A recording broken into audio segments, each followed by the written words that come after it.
fact that we would speak about the preservation of the Quran. I don't know if everybody's aware, but Jay has been extremely busy, so I'm very grateful for him to speak to me today. And what has happened basically within the last 2 weeks to a month within Islamic academia as a result of 2 statements or interviews that have been given by 2 top Muslim scholars and apologists. So I'm going to allow Jay, because my pronunciation is awful, to basically walk us through baby steps. And I'm going to ask there is no such thing as a stupid question, but I'll be there with them anyway. So Jay, over to you. Well, thanks, Kay. And listen, one of my best friends is right here. He doesn't know what's happened. He's just watching. So I'm going to explain it to him, and I'm going to explain to all of you who are watching there on the internet.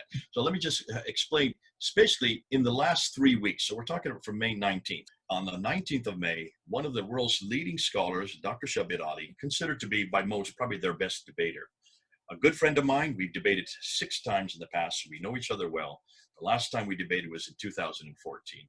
Made a video for Ramadan, or during Ramadan, which he does every year at Ramadan. And on that video, it's just not a very long video, he made the statement that, yes, we do have a problem with the preservation of the Quran. There are differences in the Arabic Quran. Now, immediately you can see this is going to cause problems and ripples all over the Muslim world, because you don't make that kind of statement. But he lives in Toronto. He is a Westerner. He has his doctorate from Toronto University, and he is talking as an academic. As an academic, this is nothing new. This is not surprising.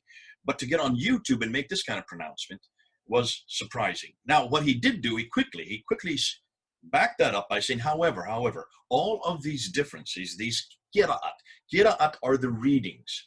When you look at an Arabic phrase, if you look at it in Arabic, there's just the skeletal text. You have, I don't want to say 28, because no, you have about 22 letters that require dots.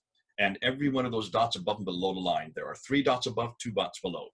If you have 1 dot above, it's a na. 2 dots above, it's a ta. 3 dots above, it's a tha. 1 dot below, it's a ba. 2 dots below, it's a ya. Can you see? If you don't have the dots, you could be 5 different letters. You don't know what you're looking at. So they had to put the dots in there. But those dots were only introduced into the Arabic around the early 8th century, late 8th century. Were only canonized really the late 8th century, early 9th century. Remember, the Quran supposedly was created in the mid 7th century. So we're talking about 100 to 200 years later, they finally were able to read what they were looking at. So these, because the dots could be put in so many different fashions, there were many students and there were teachers, and there were 10 major teachers called readers who had each of them 2 narrators. So we're talking about 30 different individuals who then put these dots in different variations, and each one of their final corpuses was known as a qira'at, a whole derivation. Now, our good colleague, Kay, you know her, I know her really well, Hatun Tash has gone around the world and has collected 37, not even the 30, but 37. She's found another 7. We probably will find even more. Some say there may be as many as 95 out there. But certainly, she has 37 there in London that she has been able to collect. When she has just looked at 23 of them, now she's not doing this. She doesn't speak Arabic. She doesn't read Arabic. She has an entire team of Arabists all over the world who are helping her out. They don't want to go public. They won't put their face on the camera. Hatun does, because she owns these books. She owns these Arabic derivations. And looking at 23 of them, they have been able to find 93,000 differences. Wow. Can you see the dilemma? So when Shabir Ali said this on May 19th, that yes, he had to admit to it, because this has now been discovered. This has been known for 1,000 years. This is nothing new. The academics have known this for 1,000 years. The scholars of Islam have always known this. They've known this since the 10th century. We're in the 21st century now. So this should not be a surprise to Muslims. But that's academia. I mean, you've heard this before, haven't you, Kay? Yeah. Okay, and you heard it from us. So that was on the May 19th. But what he did, and this is what he was very careful of, he said, when you look at all these, now he only said a few. There are only a few of them, is what he kept on saying. Well, there's not just a few. 93,000 is not a few. Mm-hmm. But what he did say is that none of these changes, these dots above and below the line, or the vowels, the dhamma, the kasra, the dhamma is the u sound, the kasra is the e sound, the fatha is the a sound. There's only 3 vowels. E. Any of those vowel sounds change the word as well. But he said none of these, the dots or the vowels, change any doctrine, change any belief, change any practice. Those are the 3 things. He kept reminding the audience. So what? So there's difference. But they all say the same thing. Nothing has been changed. Well, then I got on the really got up there and really confronted him on this. And I just gave 7 examples of where they do change the meaning. They do change the word. And in case one of them, chapter 98, verse 3, they changed the theology. Now, that was 2 weeks ago. Last week, then, was where everything got blown over. Because this very problem we introduced in 2016 when I was there at Speaker's Corner with Hatun. Hatun and I, at that time, Hatun only had 26 of these Qurans. Only. And she held them up. You've seen the video. You've seen the video as well. 26 we held up. Huge outcry by the Muslims that were there. One of those who was in the crowd was named Muhammad Hijab. Muhammad Hijab, since then, has become a celebrity in YouTube. He has a following of 227,000 that get his YouTubes every day, his videos every day. Subscribers, that's a huge number. He is a kingpin. He's at Speaker's Corner almost every Sunday. I was engaging with him for the last 3 years that I was there. He and I have had debates. In fact, when he and I debate, he can just stand on the ground, and he's 6'8", so his head's right next to mine, and I'm on the ladder. Nonetheless, he was in this crowd when we introduced those 26 videos. And I just put this up last week. You'll see them go up on Fander Films. You'll see that video I put up again. Already 50,000 people have watched it since just last week. Because this happened 4 years ago. Yeah. Come 4 years on to last week, to June 8th. June 8th, he asked Yasser Qadhi. So who is Yasser Qadhi? Dr. Yasser Qadhi, or Sheikh Yasser Qadhi, is probably considered here in America to be and most people would agree with this, that he is the most respected academic, Muslim academic living in the United States. He lives in Houston. He has his PhD from Yale University. And that was done 25 years ago. And he is all over the internet. He has his own channel. I think he has 336,000 subscribers on his own channel. So this is no floozy, but he is not a populist like Muhammad Hijab. We're talking about 2 different kinds of Muslims. Yasser Qadhi represents the academic side. So does Shabir Ali. On this side, the populists, these are the Muhammad Hijabs, these are the Adnan Rashids, these are the Mansour Ahmads, these are the Ahmad Didats, these are the Zakir Naiks. These are all the big names over here who have hundreds of thousands, millions of followers all over the world. They are the populist side of Islam. They represent 1.8 billion Muslims. On this side, the academics are all here in the United States. Yasser Qadhi is in Houston. Shabir Ali is in Toronto. Well, it's not the United States, but North America. And they represent, I would suggest, just 1% of all Muslims. They're here for a reason, and they cannot say what they say outside. Well, they can, they do, and they are on the internet. They are loved in places like Europe, and they're loved in places like Australia and United States, and in many parts of Asia, but they're not loved necessarily in the Muslim world, because what they're saying is undermining what the guys and gals on this side are saying. And that's what happened last Monday. Last Monday, Muhammad Hijab, speaking for the populace, the orthodoxy of Islam, the radical, I would say, foundation of Islam on this side, was having an interview, an hour and 45-minute interview to this man on this side. Yeah. And most of the interview was a tussle back and forth. Now, most of you haven't seen that interview. Don't worry about it, because it's not really important until you get to 1 hour and 20 minutes. When you get to 1 hour and 21 minutes, everything blows open. Because he then turns to Yasser Qadhi, and he says to Yasser Qadhi, what happened to you in Yale? What was this crisis you went through in Yale 25 years ago? Now, Yasser Qadhi did not want to talk about it. You can go up and see. He was trying to say, this is nothing for us. How can I answer this in a 20 minutes interview? How can I talk? In fact, he said, earlier he had talked about, because this had been made public a number of weeks ago by one of, I think Hijab, I'm getting from what they said in the interview, one of his group there in London. They had gone public. And remember, Muhammad Hijab has lots of converts, and these converts all tend to be Europeans, and these convert Europeans are very radical, so radical that they are asking the very same questions which are normal to ask when you're a new convert. And he did not want them to be asking this. And he kept on saying, this is not something you should do in the open. This is not something that anybody who doesn't know much about Islam should be asking. This is for us, the ulama, to discuss. And we have been discussing this for 1,000 years. Al-Jazari, he referred to Al-Jazari. You remember, Al-Jazari died in 1429. We're talking about the 15th century that he died. He spent 30 years on just this question of Qira'at, and nobody really respects him for what he came out. He's written 90 books on this in the 15th century, and even today, people don't respect what he has said. So how can I, basically what Yasir Qadhi was saying, how can I come up in 20 minutes and answer this question? I can't answer this question. Yes, it was a crisis for me. So Hijab said, well, how do you resolve that crisis? He said, well, I just fell back on everything I had known. I just knew that the Quran is the word of God. And it was amazing to hear him say this. He just kind of went into a mantra. You know what a mantra is? It's just something you memorize. It's your little high. Neuro-linguistic programming. It's just a comfort phrase that can lull your, I think he was feeling stressed at that point because he was definitely on the spot. I would imagine that he did not want to talk about this, not on camera, and he did not want to talk about a crisis he had 25 years ago that he still can't answer 25 years later.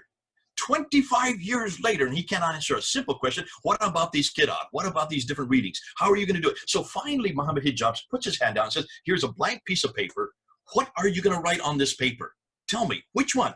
Is it going to be the same Quran? Is it going to be the same Quran as back there at the time of Uthman? Is it going to be the Hafs? Is it going to be the Warsh? Is it going to be the Al-Duri? Which one are you going to write?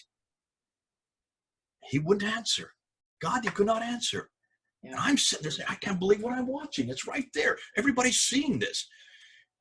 Finally, Yasir Qadhi says, listen, this is the most difficult question that any Muslim scholar can answer. That's why I had this crisis back there. How did he solve that crisis? The Quran is the word of God. The Quran is perfect. The Quran has never changed. This mantra, almost basically, you can see the cognitive dissonance as he was just going into this mantra. And I'm just sitting there saying, I can't believe he's showing us how they answered it. For 1,000 years, this is how they answered it. They didn't. They never answered it. All they could do was fall back onto this mantra, which they had memorized. And they had been passing down from generation to generation for now 1,000 years. This the is the red same line. That's it, a line that they won't cross. cross. Talk about the red line. Oh, I love that. You picked that up, didn't you, Kate? Yeah. So he says, we have a red line in Islam, which we don't go beyond. We do not go beyond this red line. But the Western academics, they don't have a red line. They can ask any question they want. And that's what caused the crisis back there 25 years ago when he was at Yale University. And then he turned to Hijab and says, you in the East, and now he's talking about the West versus the East. Did you notice he made that distinction? You in the East over here, you in the East, you don't have to worry about these type of questions. We in the West have to worry about these kind of questions because we cannot walk away from this because we have colleagues who do not stop at that red line. We Muslims, we stop at that red line. We don't ask these type of questions. And I'm sitting there and thinking, my goodness, as a Christian, can you imagine us having a red line like that? Well, are there any your salvation with fear and trembling? It doesn't say anything about a red line. There's nothing. There's no question that you can't ask. In fact, we are the ones that encourage asking. Why do you think we have historical criticism today? Historical criticism was created on the Bible. Biblical criticism is what created historical criticism. Redacted criticism, source criticism, all these criticisms came out of the biblical criticism that started in the 1800s. It was Christians that asked it. Wellhausen, look at them. They were all Christians. Islam has never asked these questions. And we were watching this happen just a week ago. This is what was fascinating as I watched this. These 25 minutes that he was interviewing him. Finally, Hijab was frustrated. You can see he was frustrated. He says, I'm going to ask you again. Here is this blank piece of paper. Tell me what you're going to write on that blank piece of paper. Which of these qira'at? Because we have been saying since time immemorial for 1,400 years, there's only one Quran. And the Quran does not change. It is preserved because the Quran makes that claim in chapter 15, verse 9 of the Quran. The Quran makes the claim that it's eternal in chapter 85, verse 22. It's in the Quran itself. They have to obey what the Quran says. You can't criticize this because the Quran itself makes this claim. So I'm giving the piece of paper to you again. What are you going to write on that piece of paper? Yasir Qadhi finally admitted after 25 minutes, every one of them is correct. All 37 of them are correct. But not unique. So and you can almost see the air just fall away from his shoulders. Finally, he had been forced to say what he did not want to say, which means there is no one Quran. Exactly. There is no unique Quran. What an admission 1 week ago. Now, because of this, this is what was lovely. This went immediately up onto Al-Qadhi's site. It went immediately up onto Hijab. Muhammad Hijab's site. So both Qadhi and after Hijab. After editing, I would say. actually. They went up and they put the whole 1 hour and 45 minutes up onto both their sites. They stayed up there. We were notified about this. I was found out about it on Tuesday. By that time, Islam Critique already have 3 minutes of it. Just he only put up 3 minutes of it. He was the first to put his up. David Wood quickly had an interview with Tony Costa on it for 2 hours. I was asked quickly, Jake, you need to be the response. So what I did is I took that 25 minutes where all the damage was done, and I did one snippet after another. I said, here's his claim, and then I unpacked it. Here's his claim, and then I unpacked it. Here's his claim, that I went and unpacked it. And I put that up there on Tuesday morning, or I think Tuesday morning or maybe Wednesday morning. So it's only been up there 4 days. Already, I just want to see, let's just go look and see how many people have watched it just in 4 days. I'm just going to look up over here. Already, 16,000 people have watched that. Wow. Just in 4 days. That's a new record for me.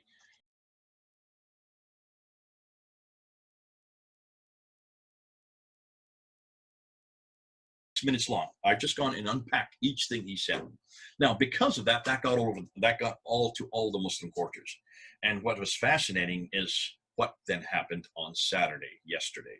Yesterday, Al-Fadi, myself, and Hatun. See, the Hatun is one that blew this all open back in 2016. We wanted her especially just to honor her and say, listen, look what you have done. Look what you have created.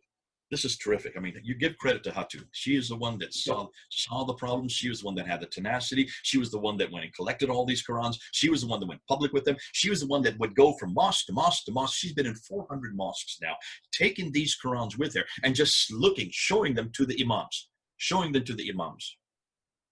Some of whom have now left Islam and come to Christ because of this material. Oh, this is called polemics. I can't say any more than that. I'm not permitted to say any more than that because I can't tell you who they are, because they will be harassed and killed by Muslims if they find out.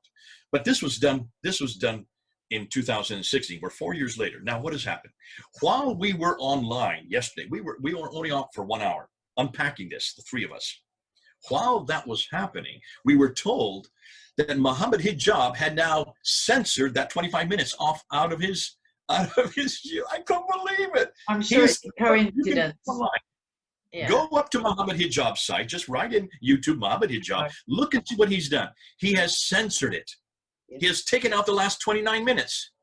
Just stopped it there before this question was asked. Yeah. You can't do that today in the 21st century. Don't people realize that that's admitting fault?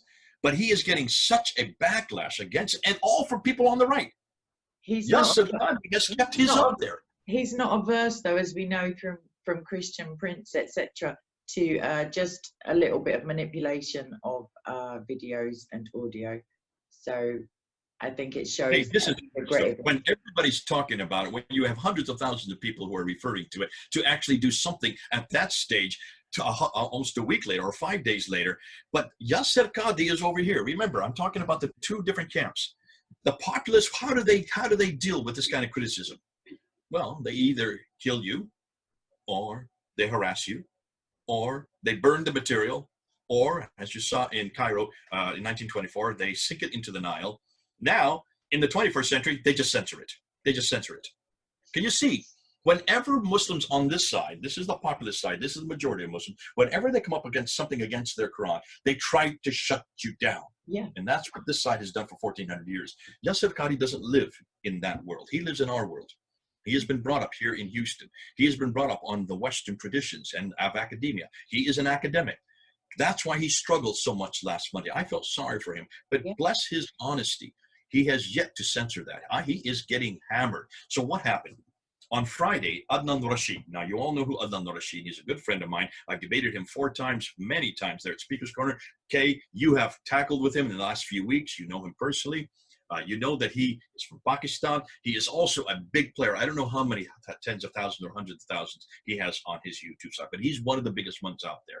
He decided to do an interview with Hussein. They did an interview, I think it was Friday. And on that interview, bless Adnan Rashid, he just threw Qadhi under the bus, And he didn't get upset with hijab. He got upset with Qadhi. Why did Qadhi mention these things? Why did Qadhi just not simply hold out the Birmingham folios? that were Well, discovered a in couple of 2000. questions about Adnan's video. I'm going to insert them, and then you can come along to them. One of them, he asserts that both the ink and the parchment or paper was carbon dated. I'd like your thoughts on that because we've discussed that Yeah, privately. there are so many mistakes he made in just those few minutes. He mentioned that the Birmingham folios prove. He said, why didn't he just show this? Because there's no Qur'an. See, Qur'an are only the dots added and the vowelization. That's done in the 8th and 9th century. So the Qur'an is not the most damaging material. This is not even that damaging. When Qadi said this is the most difficult question they've had, no, it's not, Qadi. Wait till you see what we're going to throw at you. This is all from the 8th, 9th, and 10th century, way over here. I don't care about that. I want to know what's happened in the 7th century. I want to know what's happened in the very beginning. I want to know what happened at the time of Uthman in 652. I want to know where that Uthmanic recension is that you're always talking about. Where's the original Quran? And that's what Adnan tried to say. Adnan tried to bring that in. Do you notice? What is the Quran that he claimed was the Uthmanic Quran? The Husayni Quran in Cairo. Right. What an idiot. Wow. Claiming that, and did you notice what he claimed? He said it was from the original, but then he quickly qualified himself. No, it's from the 1st century AH. That means up to 719. Yeah. That this is before 719. Who in the world would ever accept that? 719? Nobody considers this to be even an 8th century Quran. It may be a late 8th century, but many people put this to the 9th century. What's more, it does not belong to the 63, that Islamic Awareness website that he claimed where it's been housed. He said it's in the Islamic Awareness website. Go up on the Islamic Awareness website and see if it's part of the 63 fragments that they have listed there. Not at all. Mm-hmm. And then he claimed that it's 99% finished. Only the Fatiha and parts of Surah al-Baqarah are missing, which is the 1 and 2. Yeah. Fascinating. Making mistake after mistake after mistake, and saying that radiocarbon dating not only dates the parchment, it also dates the ink. Nobody in their right mind would make that kind of statement. Obviously, he doesn't know what he's talking about. So he's made it even better. But see, he's done us a favor, Kate. And I'm not going to say too much more about that because it's all going to be unpacked tomorrow. I'm unpacking that with Hatun, and we need to unpack that tomorrow when we're going to go and look at the Birmingham folio. We're going to look at the Husayni manuscript from Egypt. We've been studying these manuscripts for years now. Listen, I was the one that first brought this up to Shabir Ali's attention back in 2014. So for 6 years, we have been studying it. We know exactly what they contain. We know what verses they contain. We know what's missing. We know what's not missing. We know also the dates for these manuscripts. That we're going to introduce tomorrow, not today, tomorrow. Yeah. I know you want me to say something about it, but I have to be careful no, it's nothing technical. It's you mentioned to me before that he's misdescribing it as something like the language he uses about the Birmingham stuff, as it were, is it makes it sound a lot more than it is, when in actual fact it's not very much, and it's far less than the biblical manuscripts that we were able to access without Uthman's intervention or any like accidental fire. I'll just say this much, okay, right now. The Birmingham Folios is just 2 pages front and back. It's parts of 6 in 020. That's it. Yeah. It's not a whole manuscript. It's just a few. What's more, nothing on it is about Islam. All of it is about Moses. It's about the 7 sleepers of Ephesus. And if you look at these stories have nothing to do with Islam. These are pre-Islamic stories. Right. What's more, the dates are 568 to 645. When was the Quran finally canonized under Uthman? In 652. So even if you go with the latest date, the last date, it's 7 years before the Quran was even finally canonized, finally written down. Yeah. So how could it be the original Quran? Secondly, on top of that, carbon dating is so inexact. The fact that they have to put from 568 to 645, that's almost 100 years wingspan, proves that this is a very inexact science. Thirdly, what you notice, and this is what you brought up, when you talk about radiocarbon dating, you can only look at when the animal died. So the parchment may have been created at that time. Let's say 645. They're going to go with the latest date, obviously. Let's just say it was created 645. When was it written on? That could be decades later. That could be many years later. What's interesting is you cannot date the ink because the ink is amalgamation of many different pigments that come from many parts of the world, that come from many ages. Only date one. Nobody ever dates the ink. You can only date the parchment. Now, so Adnan made enormous mistakes, but it's what he has done us a favor, and this is what I want to talk about. in this whole thing, everything has been Qur'at, which is way back in the 8th and 9th century. I don't want to talk about the Qur'at. I would rather they talk about the manuscripts. So who has done us a favor by now pushing us into the manuscripts but Adnan Rashid? Which means now, this week, we're going on the offensive. Remember, Kay, I said always, always, always, the best defense is a good offense. Always put them on the defense. Notice nobody's talking about Bible manuscripts. Nobody's talking about the historicity of Jesus. None of this. It's all against Islam, and it's all against the Quran. The one thing the Muslims don't want us to talk about is this. So let's go back to Shabbat Ali. We forgot about him, right? Yes. What happened? A week ago, he put a video up an hour and a half trying to confront me on the Qur'an. That I haven't even answered. That I'm going to be doing on Tuesday with Al-Fadi. I'm going to let Al-Fadi answer that because he is a native Arab. He is a Saudi Arabian who speaks the same dialect as Muhammad would have spoken from the Hijaz. So he, by far, is the best in the world in this, doing a doctorate. His PhD is on the Sana'a manuscript. Now, he is soon to be the world authority on this. So who better to speak than let him speak? Because who am I? I'm a white American.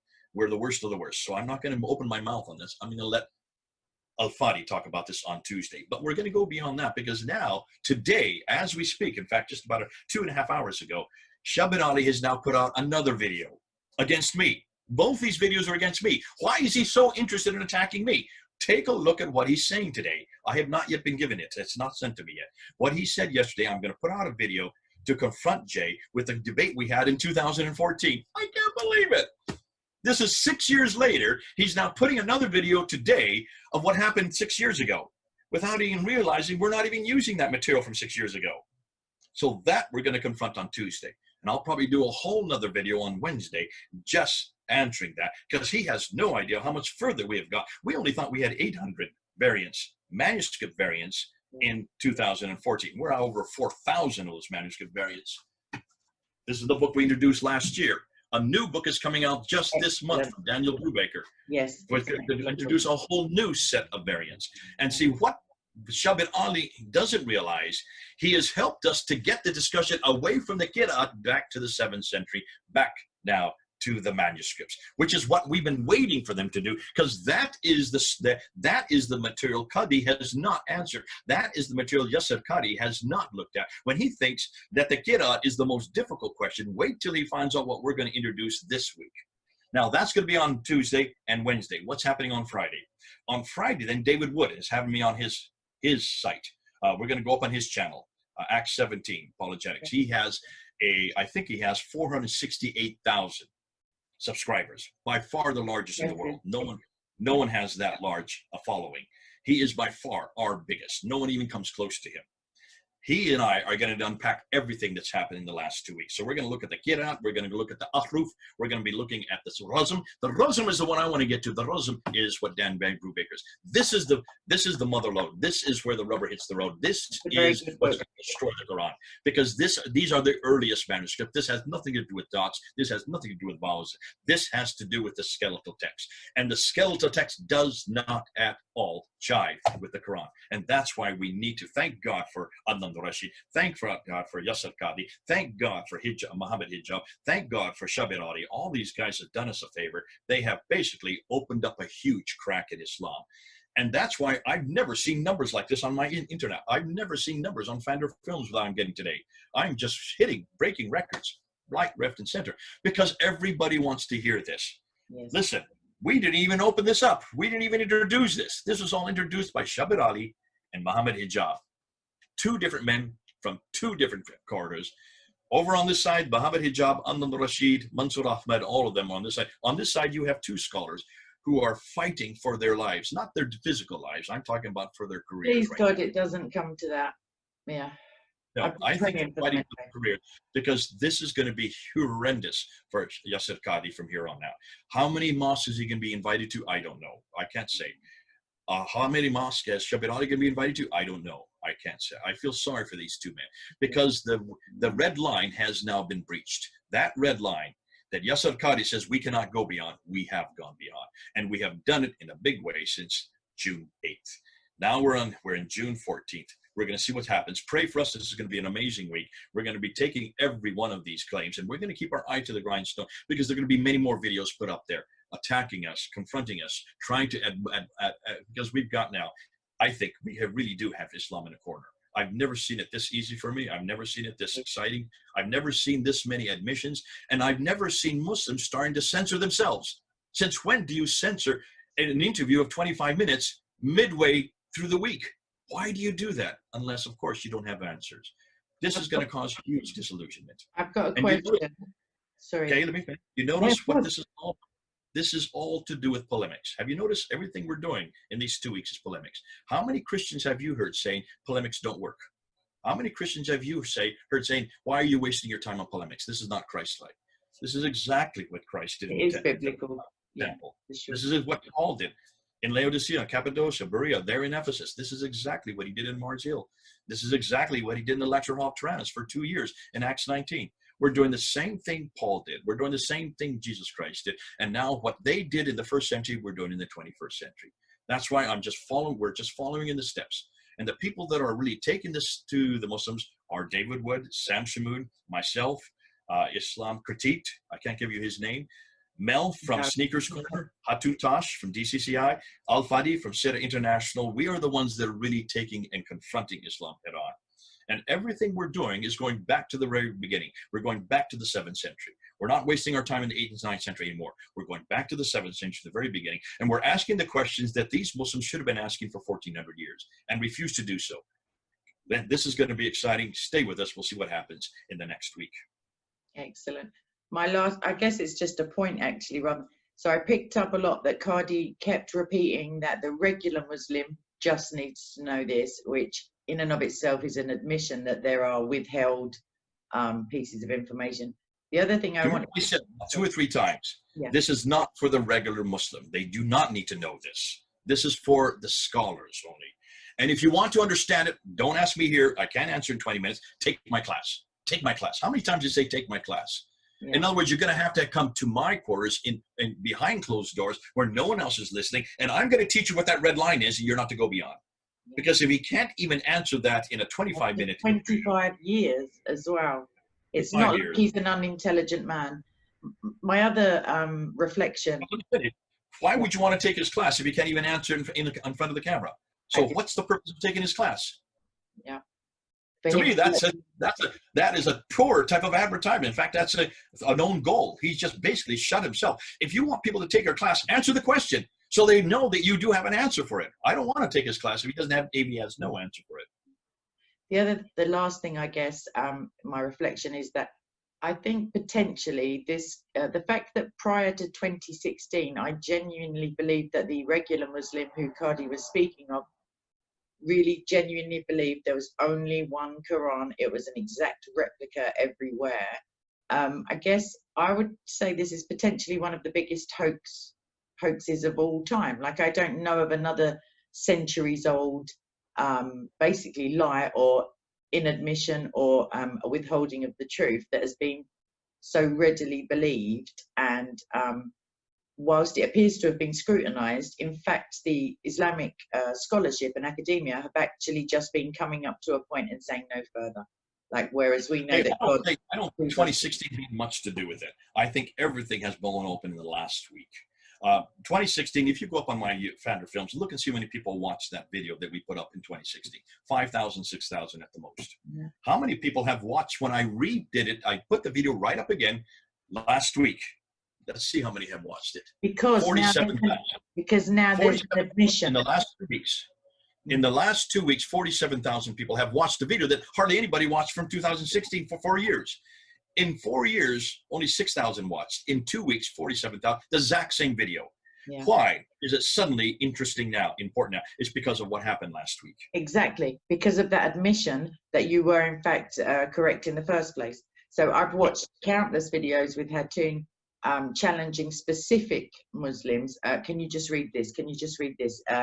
Clearly, they're not the same. The pronunciation is different. 1,000 people, 2,000 people have watched. And their appeal to authority, that fallacy of, well, you know, this person says this, and therefore it is true, and particularly Muhammad, it just doesn't work, as you say, because Qadi is a part of normal academia, not theological academia only. So whereas in the West, obviously you're encouraged to ask questions. Even if you can't find an answer to them, you must sincerely and genuinely look at the problem that's presented, even if it's not from your fellow.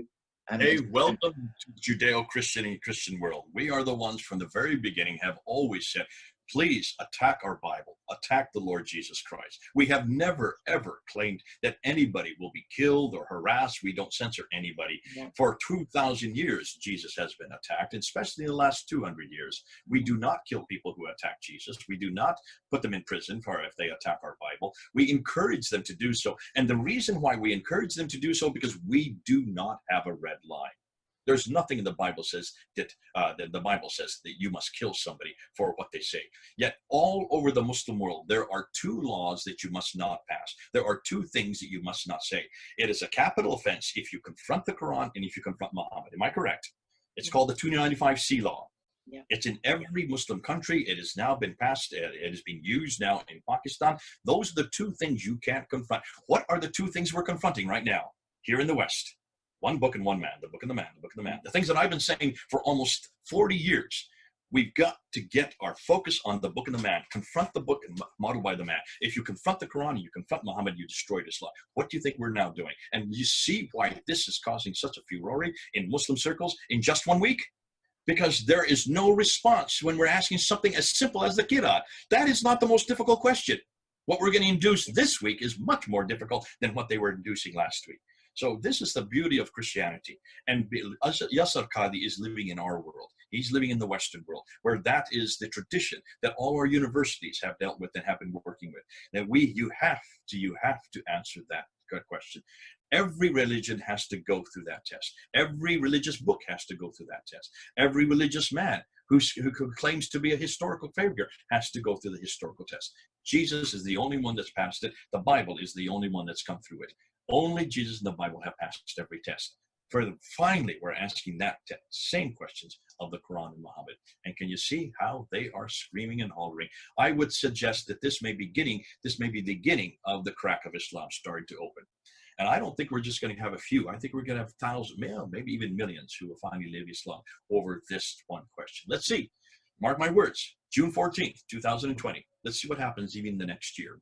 Brilliant.